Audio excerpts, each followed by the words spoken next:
দোষ দিয়ে লাভটা কি আছে বলুন?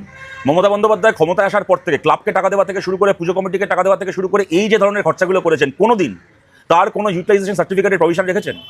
সরকারের আমরা জানি 10টা নয় পয়সা যদি কখনো কোথাও খরচা হয়, যদি সরকারের কোনো বৈঠকে চা সিঙ্গাড়া খাওয়া হয়, চায়ের বিলটাও জমা দিতে হয়, তারও অডিট হয়। এদিকে ক্লাবকে লক্ষ লক্ষ কোটি কোটি টাকা আজ অব্দি দেওয়া হয়েছে, পুজো কমিটিগুলোকে কোটি কোটি টাকা এক এক বছরে দেওয়া হয়েছে। আজকে পর্যন্ত কোনোদিন তাদের কাছে একটা 10 নয় পয়সার ইউটিলাইজেশন সার্টিফিকেট চাওয়া হয়নি। এখন নতুন করে আদালত রায় দিয়েছে, পুজো কমিটিগুলোর এই অভ্যেসটাই তো কোনো কালে নেই যে আমরা যে টাকা পাবো তার ইউটিলাইজেশন সার্টিফিকেট দেবো। এবং এই যে পুজো কমিটিগুলোকে বলছেন 95% পুজো কমিটি তো তৃণমূলের নেতারা দখল করে বসে আছে।